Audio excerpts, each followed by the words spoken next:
বাংলাদেশ ভারতের সঙ্গে কেমন সম্পর্ক চায় তা তাদের নিজেরই ঠিক করতে হবে বলে মন্তব্য করেছেন ভারতীয় পররাষ্ট্রমন্ত্রী এস জয়শঙ্কর। তিনি বলেন, ঢাকা যদি নয়াদিল্লির সঙ্গে ভালো সম্পর্ক চায় তবে প্রতিদিন অভ্যন্তরীণ সমস্যার জন্য ভারতকে দোষারোপ করা চলবে না। শনিবার নয়াদিল্লি বিশ্ববিদ্যালয় সাহিত্য উৎসবে দেয়া বক্তব্যে তিনি কথা বলেন।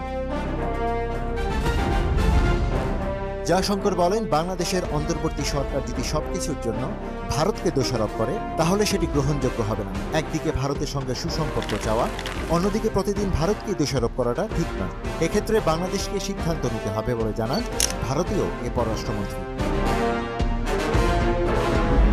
একই সঙ্গে 1971 সালের কথা উল্লেখ করে বাংলাদেশ ও ভারতের মধ্যে একটি বিশেষ ইতিহাস রয়েছে বলেও জানান তিনি। প্রতিবেশী দেশ হিসেবে ভারতকে সবসময় দোষারোপ না করে বাংলাদেশকে কিছু সিদ্ধান্ত বা দায়িত্ব নেওয়ার আহ্বান জানান তিনি। এরপরই দুই দেশের মধ্যে দ্বিপক্ষীয় সম্পর্ক পুনরায় চালু হওয়ার কথা জানান তিনি।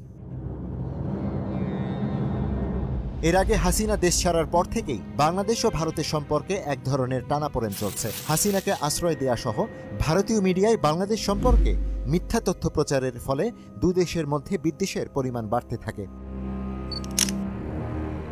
ইশতিয়াক হোসেন, মোহনা ডিজিটাল।